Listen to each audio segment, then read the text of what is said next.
Bismillahirrahmanirrahim. Assalamualaikum warahmatullahi wabarakatuh. Alhamdulillahi rabbil alamin. Wabihi nasta'inu ala umuri dunya waddin. Wa sallallahu ala nabiyyina Muhammadin wa ala alihi wa sahbihi ajma'in. Amma ba'd. Kita panjatkan puja dan syukur kehadirat Allah tabaraka wa ta'ala. Pada kesempatan malam yang berbahagia kali ini, kita masih kembali diberi kekuatan, kesehatan, hidayah serta taufik dari Allah Jalla wa'ala. Sehingga kita bisa kembali menghadiri pengajian rutin tafsir kita ini di Masjid Agung Darussalam Purbalingga.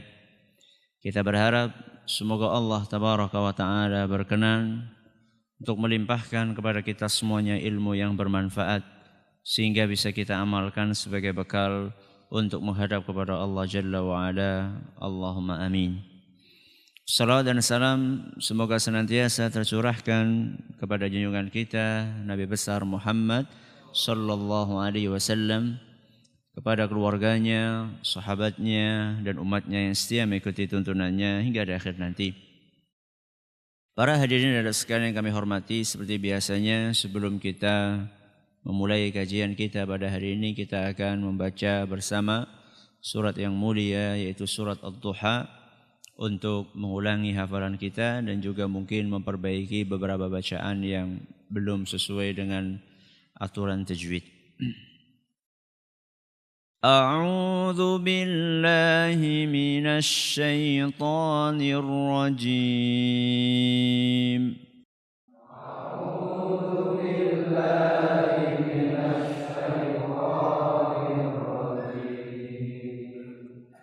Bismillahirrahmanirrahim.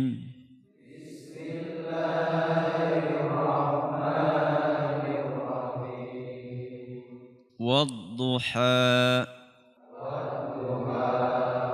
Wallayli idza saja Ma wadda'aka rabbuka wa ma qala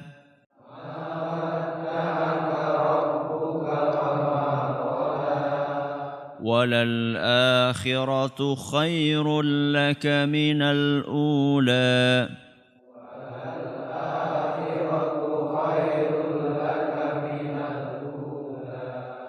وَلَسَوْفَ يُعْطِيكَ رَبُّكَ فَتَرْضَى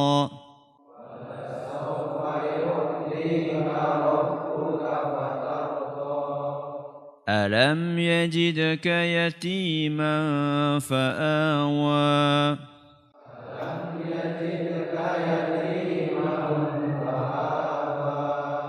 وَوَجَدَكَ ضَالًّا فَهَدَى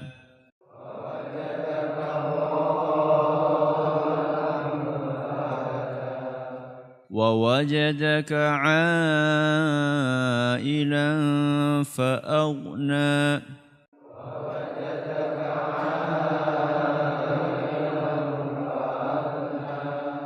فَأَمَّا الْيَتِيمَ فَلَا تَقْهَرْ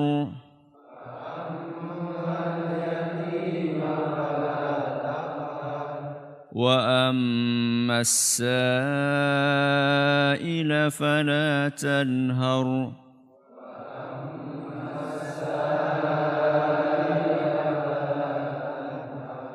وَأَمَّا بِنِعْمَةِ رَبِّكَ فَحَدِّثْ.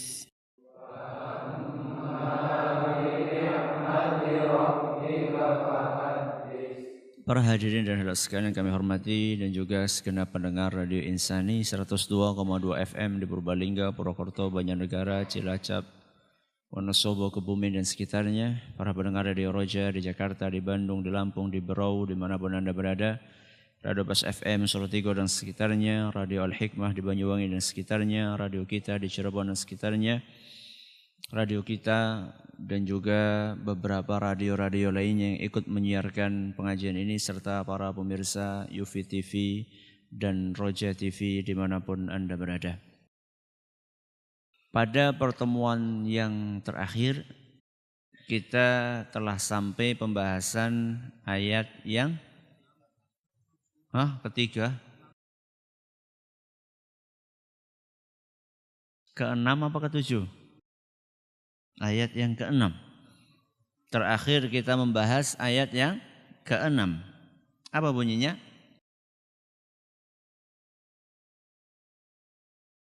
Fa'ammal yatimah alam yajidka yatiman fa'awa, yang artinya bukankah kami telah menemukanmu, mendapatimu dalam keadaan yatim, kemudian dia yaitu Allah Subhanahu wa taala merawatmu. Ya.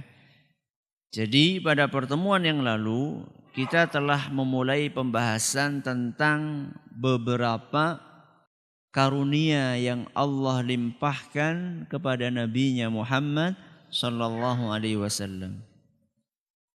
Bahwa di antara sekian karunia yang Allah berikan kepada Nabi-Nya, di antaranya ada 3.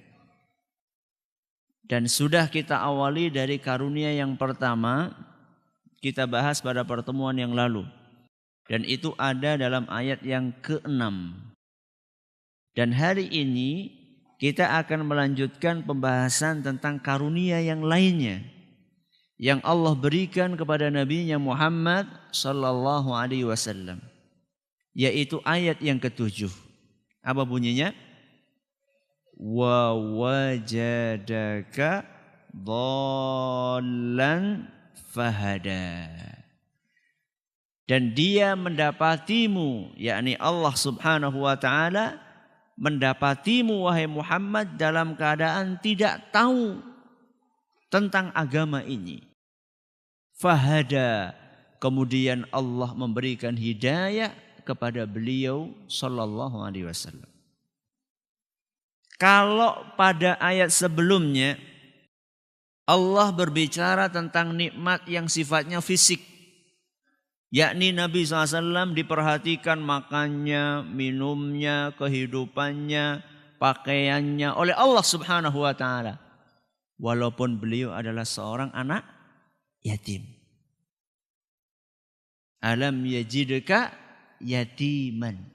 Bukankah dia yaitu Allah mendapatimu wahai Muhammad dalam keadaan yatim? Sejak usia berapa Nabi yatim? 4 bulan di dalam kandungan ibunya. Ya. Walaupun Nabi kita Muhammad SAW sebelum lahir dalam keadaan yatim, sudah yatim sebelum lahir, dan ini kata Imam Ibnu Katsir adalah puncak tertinggi dari keyatiman, alias kalau bahasa kita yatim yang paling yatim. Yatim yang paling yatim. Ya. Walaupun Nabi kita Muhammad SAW itu yatim yang paling yatim, akan tetapi beliau SAW tetap diperhatikan kebutuhan fisiknya oleh Allah Subhanahu wa taala. Ya, Nabi SAW tidak terlantar, pakaiannya ada, makanannya ada, walaupun berpindah dari satu orang ke orang yang lainnya. Disusui oleh siapa kemarin? Siapa? Halimah. Berapa tahun? 2 tahun. Terus usia 4 tahun dikembalikan kepada ibunya. Siapa ibunya? Aminah. Sampai berapa tahun? 6 tahun. Terus kakeknya sampai usia berapa? 8 tahun. Terus pamannya Abu Thalib. Walaupun berpindah-pindah dari satu orang ke orang yang lainnya, akan tetapi kebutuhan fisik Nabi SAW dipenuhi sama Allah Subhanahu wa taala. Alam yajidka yatiman fa'awa. Bukankah Allah telah mendapatimu wahai Muhammad dalam keadaan yatim, akan tetapi Allah memperhatikanmu, merawatmu. Kebutuhanmu dipenuhi oleh Allah Subhanahu wa taala. Itu nikmat. Nikmat apa badan? Nikmat. Dan setelah menyebutkan nikmat yang sifatnya fisik tadi, Allah sebutkan nikmat lain. Yang nikmat tersebut sering malah dianaktirikan oleh banyak manusia di zaman ini. Wa wajadaka dhallan fahada. Allah temukan engkau wahai Muhammad dalam keadaan tidak tahu tentang agama ini, yakni agama Islam. Fahada. Kemudian Allah berikan kepadamu hidayah. Allah limpahkan kepadamu ilmu wahai Muhammad, ilmu agama. Ilmu agama itu karunia napa mboten? Karunia. Mahal mana sih antara harta dengan ilmu agama? Ilmu agama apa harta? Yakin 100%. Kalau ada orang datang ke rumah jenengan. Jenengan punya anak perempuan. Punya anak perempuan. 2 pemuda datang kepada jenengan. Yang satunya punya penghasilan tapi pas-pasan. Jualan keliling 1 bulan ya mungkin bisa lah ya beberapa, ya 1 juta mungkin ya. Entah jualan siomay atau jualan batagor atau bakso atau pokoknya apalah yang keliling. Ya, 1 bulan untung 1 juta tapi hafal 30 juz. Tapi hafal 30 juz ilmu agama. Sama pemuda yang kedua penghasilannya 1 bulan 30 juta. Tapi juz ama ora hafal. Juz ama ora hafal. Ya. Kalau tadi hafal 30 juz, yang ini juz 30 enggak hafal. Kira-kira jenengan milih yang mana? Lah, temenan lah. Milih yang pertama? Temenan ini. Tak doakan nanti biar yang datang yang itu. Disitulah akan teruji apakah kita serius di dalam apa yang kita sampaikan atau tidak. Ya. Jadi ilmu agama itu adalah sebuah karunia yang amat disayangkan dianaktirikan oleh banyak orang. Makanya ketika ada seorang pemuda datang kepada seorang bapak wali, ya wali yang punya anak, seorang bapak yang punya anak perempuan yang akan dia lepaskan anak perempuan tersebut. Hak dia bertanya tentang kamu penghasilannya berapa, bekerja di mana, itu hak dia, tidak ada masalah. Dan memang harus ditanyakan. Karena yang namanya nikah itu tidak modal dengkul. Ada sebagian orang kita tawakal aja sama Allah. Loh jenengan sih duwe apa tawakal? Anaknya dimpani apa? Anaknya mau dikasih makan apa? Istrinya mau dikasih apa? Tawakal gimana? Kerjanya apa? Harus ada pekerjaannya. Walaupun mungkin penghasilannya sedikit tapi harus ada pekerjaan. Ya. Haknya orang tua untuk bertanya kamu kerjanya apa, penghasilannya berapa, tidak ada masalah. Akan tetapi pernahkah kita bertanya kepada calon menantu tersebut, kamu hafalan Qur'annya berapa? Sholatnya bagaimana? Pekerjaan kamu halal atau tidak? Atau begitu kita melihat dia datang membawa mobil mewah langsung ya wis. Ya. Yang penting aku dapat bagian. Nah. Jadi inilah kenyataannya. Bagaimana orang-orang menganaktirikan antara nikmat ilmu agama dengan nikmat dunia. Sehingga seringkali orang yang mendalami agama namun miskin, orang yang faham agama namun miskin, dianggap tidak seberuntung orang yang kaya tapi tidak paham agama. Makanya orang-orang kebanyakan mengatakan, oh Jan, Masya Allah, Pak Anu sukses. Apa? Umai besar, mobilnya banyak. Bisa membaca Quran enggak? Ya kayaknya enggak. Yang satunya Masya Allah rajin sholat ke masjid, baca Qurannya bagus. Cuman Allah menakdirkan dia miskin. Rumahnya biasa-biasa saja. Maka si fulan ini enggak seberuntung si fulan. Ya. Padahal Nabi kita Muhammad SAW, dua nikmat itu sama-sama diperhatikan sama Allah Subhanahu wa ta'ala. Nikmat fisik ya diperhatikan sama Allah. Alam yajidka yatiman fa'awa. Nikmat fisiknya diperhatikan sama Allah. Dan juga nikmat ilmu agama juga diperhatikan sama Allah. Wa wajadaka dhalan fahada. Bahkan ilmu agama itu sebenarnya lebih tinggi kedudukannya dibandingkan harta-harta dunia. Makanya Nabi kita sallallahu alaihi wasallam membagi manusia menjadi 4 golongan. Berapa? 4 golongan. Dalam sabda beliau yang diriwayatkan oleh Imam Ahmad dan hadis ini nyatakan sahih oleh Syekh Al-Albani. Kata Nabi SAW, "Mathalu hadhil ummati mathalu 4 nafar." Umat manusia ini kira-kira bisa dibagi menjadi 4. Menjadi berapa? 4. Kita hitung satu persatu, nanti setelah itu kita nilai sendiri kita ini termasuk yang mana. Nabi yang pertama beliau mengatakan rajulun atahullahu malan wa ilma. Yang pertama adalah orang yang dikaruniai oleh Allah Subhanahu wa taala harta, kekayaan dan ilmu agama. Wis sugih alim. Ya. Sudah kaya, paham ilmu agama. Sudah hartanya di mana-mana, rumahnya mewah, hafal Al-Quran. Masya Allah. Maka oleh Nabi SAW dikatakan, fahuwa ya'malu bihi fi malihi yunfiquhu fi haqqihi.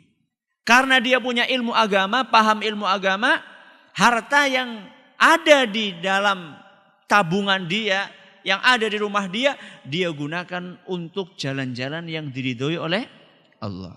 Punya ilmu. Punya duit, punya ilmu. Duit yang dia gunakan, duit yang dia miliki, dia gunakan sesuai dengan aturan ilmu agama yang dia miliki. Ini orang yang pertama. Orang yang kedua. Warajulun atahullahu ilman walam yu'tihi mala. Orang yang kedua, ilmu agamanya bagus, tapi miskin. Nah, ini orang yang berapa? Yang kedua. Yang pertama, kaya, ilmu agamanya banyak. Yang kedua, miskin, ilmu agamanya banyak. Dan orang yang kedua ini katakan, lau kana li mithlu mali hadza amiltu fihi mithla alladhi ya'mal. Ya Allah, andaikan aku ini kaya seperti saudaraku itu, saya akan beramal seperti amalan dia. Jadi dia itu ngelihat, saya ini punya kekurangan harta. Si fulan ini sudah alim, hartanya banyak, dia bisa sedekah, dia bisa infak, dia bisa bangun masjid, dia bisa bangun madrasah, dia bisa bantu anak yatim, orang-orang miskin, dia bisa bantu secara total. Kalau aku bisanya cuma ngajar anak TPQ. Ya Allah, andaikan aku punya harta seperti dia, saya akan beramal seperti amalan dia. Ini orang yang berapa? Yang kedua. Apa kata Nabi SAW? Fahuma fil ajri sawa. Antara orang yang pertama dan yang kedua ini pahalanya sama. Padahal yang kedua apa? Miskin. Gak bisa infak. Gak bisa bangun masjid. Gak bisa bantu anak yatim karena dia untuk makan sendiri aja sulit. Akan tetapi pahalanya sama dengan orang yang pertama. Dengan apanya? Niatnya. Bagaimana bisa berniat kalau gak pakai ilmu? Ini orang yang pertama, yang kedua. Yang ketiga, mulai ini kita golongan-golongan yang mandan apa? Ya. Yang ketiga. Wa rajulun atahu Allahu malan walam yu'tihi ilma. Orang yang ketiga adalah orang yang diberi oleh Allah kekayaan banyak, tapi miskin ilmu agama. Miskin ilmu agama. Setiap hari kerjanya cuma ngumpulin duit. Gak pernah ngaji. Terus bagaimana Ustadz perilaku kesehariannya? Fahuwa yakhbitu fihi yunfiquhu fi ghairi haqqih. Kekayaan yang dia miliki dia gunakan tanpa mengikuti aturan agama. Ya. Boro-boro memikirkan bangun pondok. Zakat saja yang wajib enggak dia keluarkan. Ya. Itu baru kewajiban, yang haram semuanya ditabrak. Ya. Pokoknya ada bisnis apa saja yang penting menghasilkan enggak peduli. Ya. Ya pokoknya asal menghasilkan. Ya. Walaupun itu nyerempet sesuatu yang nopo? Yang haram, malah bukan nyerempet lagi. Nabrak wis. Ya. Ustaz, mungkin orang ini sudah berhaji, ya mungkin saja. Ya. Karena kan ukurannya bukan orang ini sudah haji atau tidak, faham agama atau tidak. Karena belum tentu orang yang haji, apa enggak? Belum tentu orang yang haji faham agama. Belum tentu. Bisa jadi dia haji itu karena dapat apa? Warisan sawah ambak. Ya. Dia jual, kemudian berangkat haji. Belum tentu dia paham agama, belum tentu, nggak ada jaminan. Makanya di sini Nabi SAW mengatakan orang ini kaya tapi minim ilmu agama. Bisa jadi haji, tapi bisnisnya nyerempet yang haram-haram. Ya. Dan ini mungkin secara teori dan terjadi secara realita. Jadi bukan cuma teorinya mungkin, kejadiannya. Kaji tapi bisnisnya haram. Nyong kan kurmangan duit tok. Masya Allah. Ya. Kaji tapi jualan miras. Ini gimana ini? Ya. Sudah. Ini yang keberapa ini?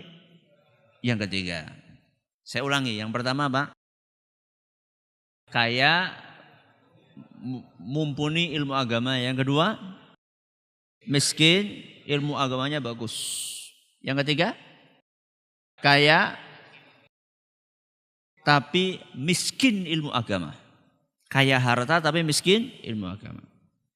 Sehingga harta yang dia miliki, dia gunakan ngawur, tidak sesuai dengan aturan agama karena dia tidak punya ilmu yang bisa mengatur dia di dalam menggunakan hartanya sesuai dengan aturan agama. Ini yang ketiga. Yang keempat kata Nabi SAW. Wa rajulun lam yu'tihillahu malan wala ilma. Orang yang keempat adalah orang yang miskin harta, miskin ilmu agama. Masya Allah. Wis kere ora tahu sholat. Ya. Sudah miskin hartanya, miskin ilmu agamanya. Orang yang keberapa? Yang keempat. Apa kata dia? Lau kana li mithlu lau kana li malun ya mithlu hadza amiltu fihi mithla alladhi ya'mal. Kata orang yang keempat, ya Allah. Si nomor 3 kayak penak temen ya. Jadi dia itu bercita-cita bukan seperti orang yang pertama. Dia bercita-cita pengen seperti orang yang ketiga. Wah enak banget ya itu ya. Dengan duitnya dia bisa zina, bisa miras, bisa judi. Ya. Jadi dia pikir ya nak nyong duit kayak kae. Kalau saya punya uang seperti yang ketiga ini, saya akan lakukan seperti yang dilakukan oleh orang yang ketiga tadi. Ini orang yang berapa? Yang keempat. Apa kata Nabi SAW? fahuma fil wizri sawa. Dosanya orang yang ketiga dan keempat sama. Subhanallah. Mending sing ndi? Nomor 3 apa nomor 4? Enggak, kalau nomor 3 kan masih merasakan enaknya kan ya. Masih merasakan enaknya dunia. Orang yang keempat ini sudah enggak merasakan enaknya dunia. Dia miskin, tapi dosanya mirip seperti dosanya orang yang ketiga. Ini orang yang paling sial ini. Ya. Wis kere nang dunyane nang neraka, di akhiratnya masuk neraka. Nauzubillahi min dzalik. Milih yang mana? 1, 2, 3, 4. Kalau enggak 1, 2. Kalau enggak 2, 1. Ya bagus gitu. Kalau enggak 1, 2. Kalau enggak 2, 1. Sudah itu aja pilihannya. Jangan sampai kita milih jadi orang yang ketiga apalagi yang keempat. Akan tetapi kenyataannya banyak masyarakat atau banyak umat ini yang menganaktirikan nikmat ilmu agama. Makanya di dalam ayat ini Allah Subhanahu wa taala menjelaskan bahwa itu adalah karunia. Wa wajadaka dhallan fahada. Wa wajadaka dhallan. Dhallan itu sebuah kata yang akarnya itu dari kata kerja dhalla yadhillu. Kalau jenengan buka kamus Arab Indonesia akan ketemu dhalla yadhillu artinya sesat. Artinya apa? Sesat. Berarti kalau kita cuma modalnya kamus itu kita akan terjemahkan dan Allah menemukan Muhammad dalam keadaan sesat. Aduh, ngeri itu. Nah terus bagaimana Ustaz? Makanya yang namanya tafsir Al-Quran itu gak cukup hanya modal kamus. Ya. Yang namanya tafsir Al-Quran gak cukup modalnya cuma kamus tok. Ya. Perkata, terjemahkan perkata gak cukup. Ya. Harus di bawah bimbingan para ulama. Bukan berarti gak boleh baca Quran terjemah. Boleh, tidak apa-apa. Akan tetapi kalau ada sesuatu yang muskil harus tanya kepada ahlinya. Makanya mayoritas ulama menafsirkan kata-kata dhallan di sini adalah Allah menemukan engkau wahai Muhammad dalam keadaan tidak tahu. Bukan sesat. Apa? Tidak tahu. Tidak tahu apa? Tidak tahu tentang ajaran Islam. Yeah. Bagaimana mereka bisa menafsirkan ayat ini bukan sesat tapi tidak tahu ajaran Islam? Karena ada ayat yang lain di dalam Al-Quran yang senada kira-kira dengan ayat ini.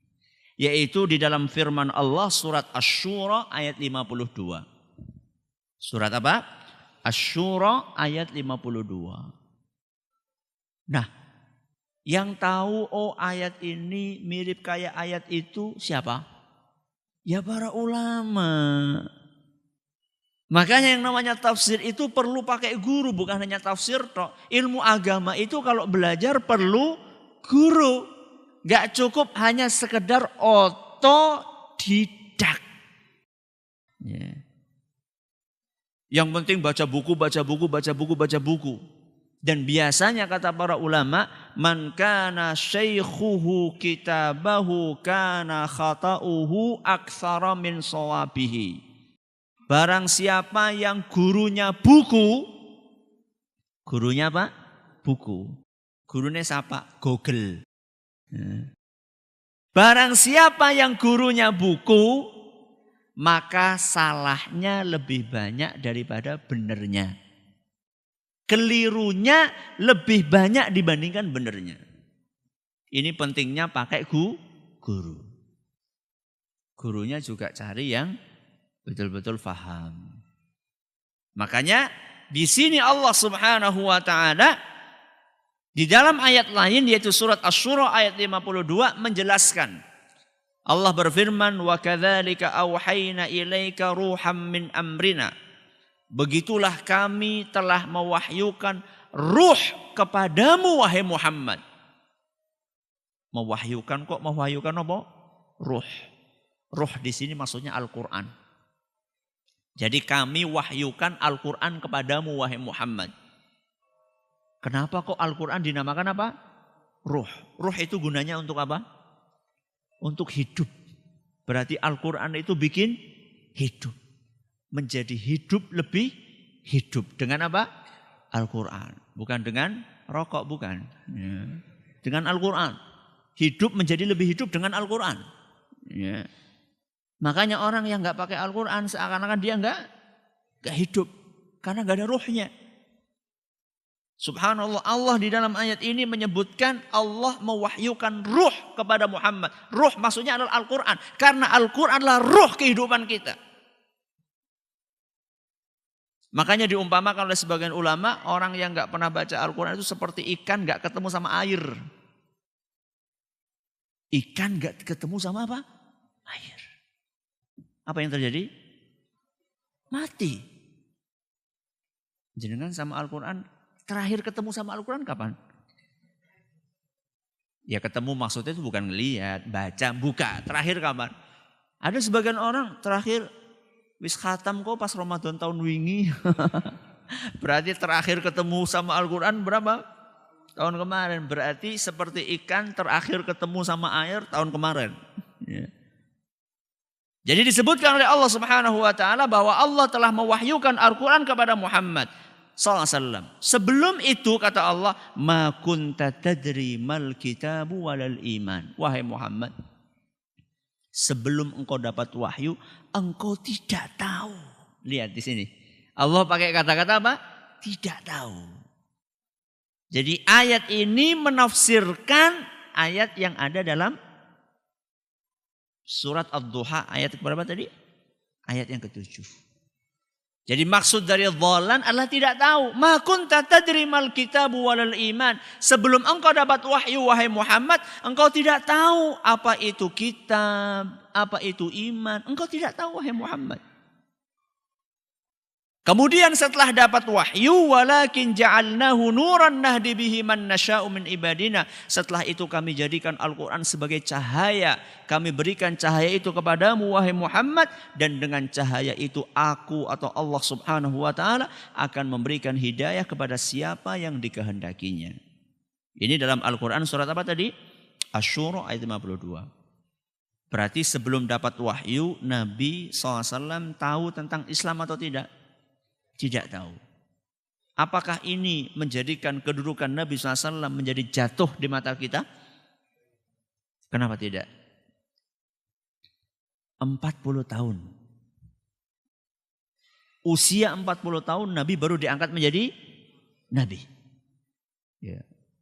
Nabi kita Muhammad SAW diangkat menjadi Nabi pada usia 40 tahun. Berarti sebelum 40 tahun ini Nabi belum tahu tentang Islam. Umur 1 sampai 40 tahun. Apakah ini menjatuhkan kedudukan beliau? Kenapa tidak? Karena semua manusia lahir dalam keadaan tidak tahu. Ya. Gak cuma Nabi kita Muhammad SAW. Kita semuanya kata Allah. Wallahu akhrajakum min butuni ummahatikum la ta'lamuna syai'ah.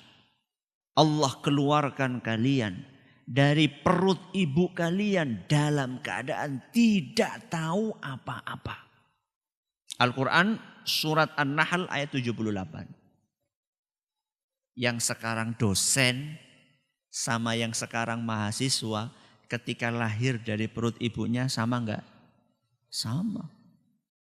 Yang ustadz sama yang jamaah pengajian ketika lahir dari perut ibunya sama enggak? Sama. Ya. Yang pejabat sama yang rakyat biasa ketika keluar dari perut ibunya sama, nggak ada bedanya.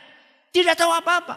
Itu sudah tabiatnya manusia. Tidak merendahkan Nabi kita Muhammad Sallallahu Alaihi Wasallam. Apalagi Nabi kita Muhammad SAW. Walaupun belum mendapatkan wahyu dari Allah, Nabi kita dijaga sama Allah Subhanahu Wa Taala. Ya, jadi Nabi itu sebelum beliau diangkat menjadi utusan Allah, tetap kehidupannya bersih. Ya, tidak seperti sebagian orang. Ya mungkin dulunya mantan apa, terus tobat gitu ya. Kalau Nabi SAW enggak. Walaupun Nabi SAW dari usia 1 sampai 40 tahun, beliau belum tahu tentang Islam, akan tetapi beliau dijaga sama Allah Subhanahu wa taala. Dijaga apanya Ustadz? Akidahnya dijaga, perilakunya dijaga sama Allah. Akidahnya apa Ustaz? Dijaga. Nabi SAW tidak pernah yang namanya makan makanan yang disajikan kepada berhala. Beda dengan sebagian kita mungkin ketika kecil. Ya, neng sawah, nemu apa? Nemu sajen lah, jangan eman-eman temen gitu ya. Baru tahu sekarang ya. Baru tahu sekarang. Oh ingat gue setan ya. Nah, tapi enak kok. Nabi gak pernah nyentuh. Ya. Makanya diceritakan dalam sebuah hadis, pernah diceritakan, beliau diundang makan. Ya. Oleh orang-orang yang satu nyembelih kambing dan kambingnya itu dibakar. Berarti kambing panggang, ya, kambing guling. Enak enggak? Enak. Ambune bewis sedap, menarik. Ketika dipersilahkan makan, Nabi SAW bertanya dulu, "Ma hadza?" Ini apa? Bukan tanya ini kambing, bukan. Tapi ini masakan buat apa? Jadi Nabi SAW itu selektif ketika akan makan. Gak seperti kita. Wah rezeki nomplok ya. Wis wareg nembe takon. Ya. Setelah kenyang baru nanya. Setelah habis satu plastik besar rambutan. Ya. Duh kisi oli kangen di. Nyolong. Baru nanya setelah makan. Nabi SAW tanya dulu sebelum makan. Nabi tanya, "Mahadha, ini apa? Dari mana dapatnya?" Qulna, maka orang-orang yang ada di situ mengatakan, "Hadhihi syatu dzabahnaha linasabi kadza wa kadza." Ini kambing kami sembelih untuk sesajen berhala anu. Ya, kami sembelih untuk sesajen berhala anu. Begitu tahu ini daging untuk apa awalnya, Nabi SAW langsung mengatakan, "Inni la akulu syai'an dzubiha li ghairillah." Aku tidak akan pernah makan sesuatu yang disembelih untuk selain Allah. Aku tidak akan pernah makan sesuatu yang disembelih untuk selain Allah. Padahal beliau belum diangkat menjadi Nabi. Dijaga sama Allah Subhanahu wa ta'ala. Apakah Nabi SAW juga tawaf di sekeliling Ka'bah? Tawaf Nabi. Walaupun di sekeliling Ka'bah saya itu masih banyak patung. Akan tetapi Nabi ketika tawaf tidak pernah nyentuh sama sekali berhala-berhala yang ada di sekeliling Ka'bah. Enggak pernah. Bahkan Nabi SAW mengingatkan temannya ketika tawaf nyentuh, ditegur sama Nabi SAW, "La tamassuh."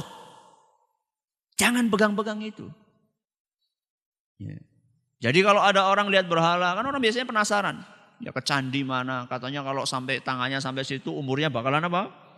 Panjang. Melu-melu. Ya, awalnya niatnya ingin rekreasi. Ya, aku ora percaya ora percaya dikerjakan. Jadi penasaran bagaimana bisa tangannya apa? Sampai. Nabi SAW gak pernah, walaupun beliau belum diangkat menjadi Nabi. Bahkan ketika ada orang yang nyentuh, megang-megang berhala tersebut, maka langsung ditegur sama Nabi SAW. "La tamassuh." Tapi orang ini ngotot. Ya, keliling lagi, nyentuh lagi. Nabi SAW mengatakan, "La tamassuh alam tunha." Ya. Jangan kamu pegang, kan aku sudah larang kamu jangan pegang.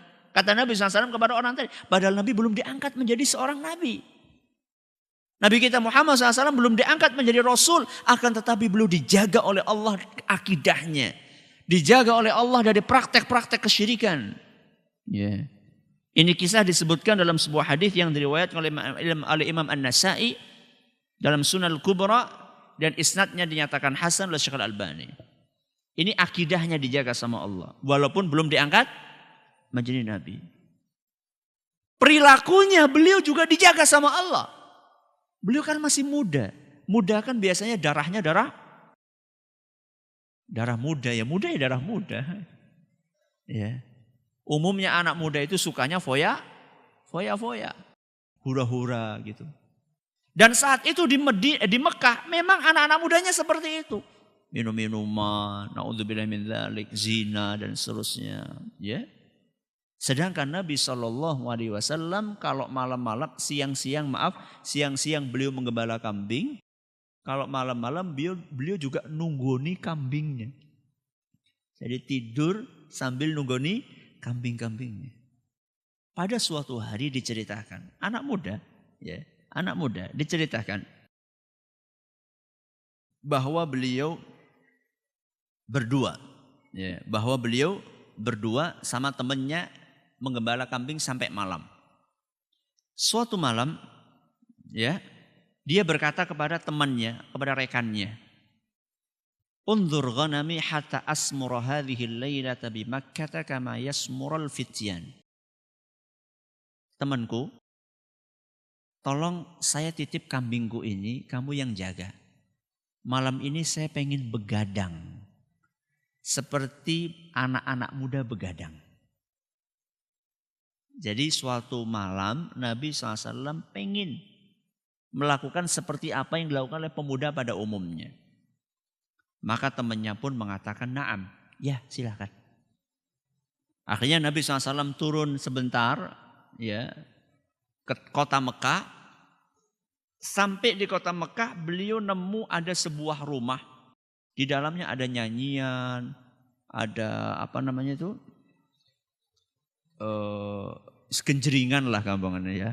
Nyanyian, kemudian ada ini apa sih namanya ini? Rebana, ya. Ada rebana, ada seruling, ya.